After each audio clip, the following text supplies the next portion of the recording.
Welcome back to our community. We are joined now by Robin Swoboda, who is going to be the keynote speaker at the Imperfect Women Conference on May 20th. Good morning. Good morning. Do you have any idea why they chose me to be the keynote speaker? That sounded so bad, and I realized... No, It's awesome. It's perfect. It's perfectly imperfect. I love it. Exactly. Well, and you know what? As I recall, we were talking about the fun talk that you did last Christmas at the Yep. Massillon Women's Club, and Yep. how you just let us all be free to not be perfect. That was Right. just such a great message. And is that what the kind of where you're going to be going on May 20th? I hope so. That's my plan. Yes. God has thrown me a lot of curveballs since then, which I'm sure I will work in. Yes. But yeah, you know what? So much of my life I spent trying to be perfect and have the Yes. perfect house and the perfect children and the dress perfectly and my flowers had to be perfect. And then God just says, "Hey, I am perfection. Right. My son is perfection. You are not. You never will be." And to feel the freedom in that, the love in our imperfections, while still, attaining a relationship that is pleasing to the Lord, that is, life-changing to yourself and the people around you, is so much easier, more joyful, more freeing than the striving to be perfect. Right. I love that word, freeing. It's so freeing. You feel a freedom that you haven't felt in some time? Yes, I sure do, and it is. I marvel. I'm not there yet, but I'm sure not where I used to be. So it's all good. Well, I have to tell you, Robin, because a lot of people would look at you and say you were succeeding pretty darn well in the perfection area. Everything looked on the outside perfect. You're saying it was not? Because it looked it. Oh yeah. The appearances are deceiving, and you can see a really pretty cover on a book and open it up, and it's just trash and filth. And I'm not saying that's what I was. No. And none of us are saying that. No. But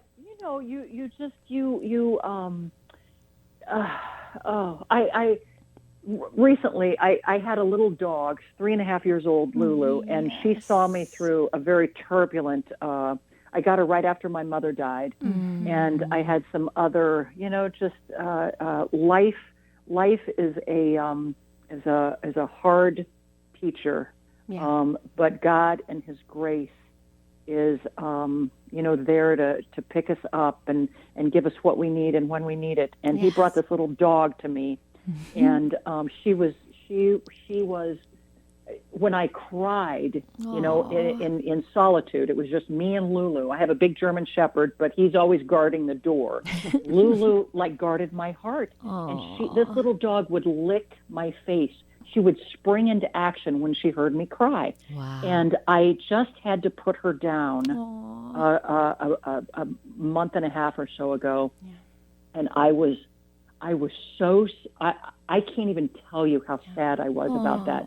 And as I was driving home I drove her by myself to the vet's office. I held her little paw while they shaved her little leg and gave her the shot, and she's looking at me and her head is in my hand. She was 5 pounds, so she was a tiny little thing. Yeah. And as I was driving home and I could barely see out the window, the windshield, some man passes me and makes an obscene gesture because I wasn't going the speed limit.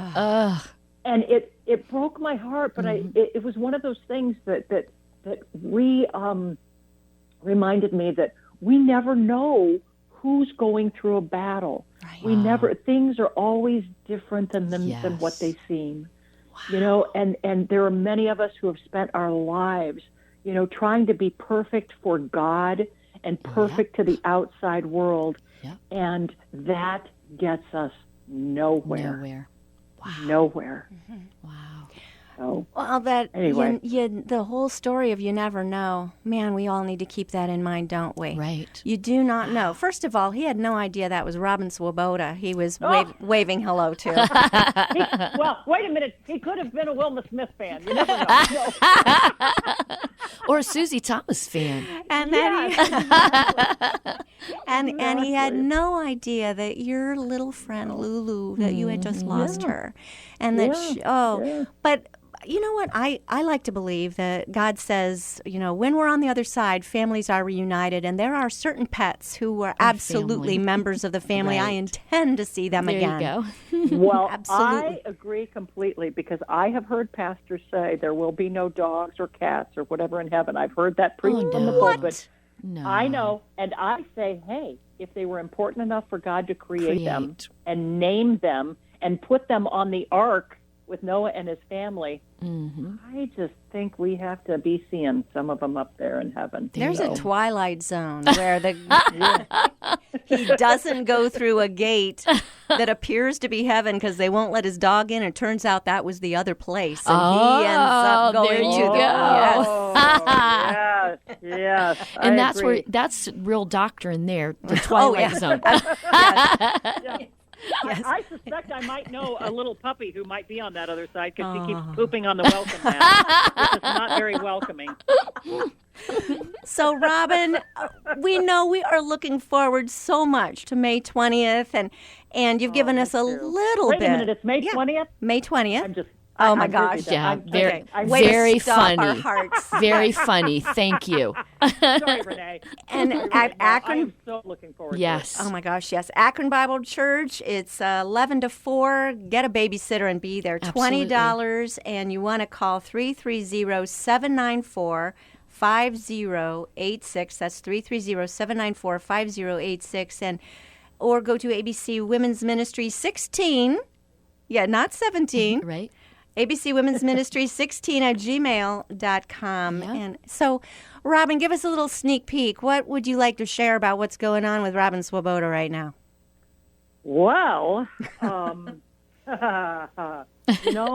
God, nothing is by accident. Right. Absolutely nothing is by accident. Wow. And I a few weeks ago, I was supposed to go to a leadership conference for Coldwell Banker. I'm considering getting into real estate. Oh, smart. And I know I've bought and sold so many houses, I might as well just do it for a living, I thought. Right.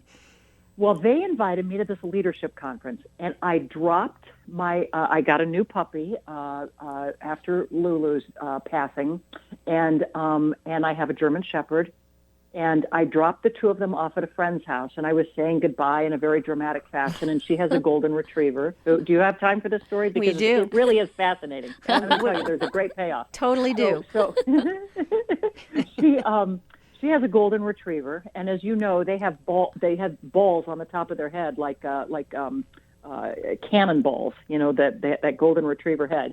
Well, he is very exuberant, and he got in on the goodbyes and threw his head up, hit me in the jaw. Thought dislocated my jaw. I had to go to the emergency for room. crying I out couldn't loud. close my mouth, and when I tried to, my teeth weren't lined up. I have two friends who are, one is a medic and one is a nurse practitioner. They both said, I think you probably knocked your jaw out of place. You need to get it put back into place. I go to the ER. Of course, it's not. He just tore my meniscus. And who knew you had a meniscus in your jaws? But you do. And they gave me a pain pill, and I had to call for a ride home because I wasn't supposed to drive. Well, that was 11 o'clock at night. 3 o'clock in the morning, I was supposed to get up to be at the airport by 5:30 to go to this leadership conference. So I didn't go. The woman who runs the Coldwell Banker office in Medina said that she would make me some soup because I couldn't chew. Because she made me soup when she was giving me soup, we were talking about how she was supposed to be out of town that weekend. She goes with her daughter whenever she has chemotherapy. And I said, well, what's the matter with your daughter? And she said she has breast cancer. She's in her 20s. And she said so many young women in their 20s have breast cancer. Oh, man. And I said, I have heard that. And I recently heard I said, every 5 or 7 years, I hear a news story about a connection between breast cancer and abortion. I said, I am not, accusing or indicting your daughter Right. by any means. I said, but part of my testimony when I speak at pro-life and church groups is that I had an abortion when I was 18, and I've always wondered if my number was going to come up. Oh, my. And she looked at me and we, continued the discussion. Well, that weekend, I thought, I'm just going to do a little self-exam. I don't, at my age, I don't even shop for underwear because I just say I wear 34 longs and I just don't even like to look. So, but I thought, you know what? I'm going to do a little exam here. And I went right to a lump. It was the first thing I felt. Wow. And I knew that it was cancer. Yeah. Wow. So that was that weekend. I got into I went for a mammogram on Tuesday. They did an ultrasound because the mammogram did not pick it up. The ultrasound showed it. The person who read I guess it was a radiologist who read the ultrasound came in, or radiologist. She said, it doesn't look good. We're going to, recommend you for a biopsy. So I went to a surgeon. It was, they ended up removing it, and then I ended up having a lumpectomy. Wow. And it is stage 1 slow growth cancer. Wow. Yes. And it's all because a dog hit me in the jaw. Wow. Yes. Is that amazing? Isn't it? Wow. Isn't it? Wow. And I think that whole thing saved my life. And I've never, just in the past 4 months, God has been, I would go everywhere and I would see the song, Be Still and Know That I Am God. Be still, be still, be still. I would be in junk shops. I could be in a Magnolia home decor kind of place, and I would see Be Still. Wow. I was out to lunch with a friend, and I heard a mother say to her child, Be still. And I'm like, here we go again. and I'm like, God, I can't get any more stiller unless I'm Ben Stiller. I mean, I go, why am I being still? What is it that you want me to be still for? Wow. And now I know. Wow. And I have not, I have not been fearful. I have not been, I don't know. I've had that peace that passes all understanding. Yes. That none of it makes sense and all of it makes sense. Wow. 2 things. First of all, can you demand that you get an ultrasound? Because that's a little scary that a mammogram didn't pick it up. Can you say, I need an ultrasound? Why not? Yes. Why not? You're in charge of your own health, right? Yeah, Right. yeah. That makes sense. Second, I remember you saying, I feel God calling me to speak to women, but you weren't quite sure what the message was going to be. Man, do you have one now? Wow. I know. And I am going, you talk about the abortion and breast cancer connection. Wow. And, I've only heard what I hear on the news. Wow. And, no. I was going to say something funny about newscasters, but I won't. But, I really want to investigate that because I've heard it repeatedly going back to 1999. It's the first time I heard that. That's rough. And certainly the abortion industry would not want to promote that fact. Wow. Well, And that's right. I put it in the Akron Beacon Journal, and I also posted it to my Facebook. And I had a few women. I angered them. Yeah. Wow. And, they shamed me for promoting erroneous information. And I said, but if it is true, Wow.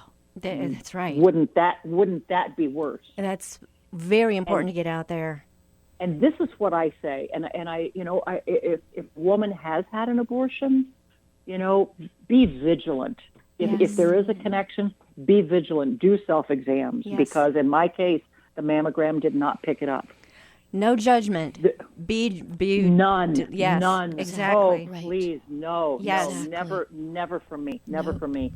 Okay, well, this is just a sneak appetizer of the good day that you're going to have on May 20th. Definitely call 330-794 5086 or go to ABC Women's Ministry 16 at gmail.com. Talk to Renee, talk to somebody, but you do not want to miss May 20th. Robin will be there. Renee will be singing. It's going to be an amazing day. We love you, Robin. God bless you. Oh, I love you too. Yes, yes, he has. Yay. Thanks so much, both of you, for joining us on our community. It's been great. Thanks. I'll see you May 20th.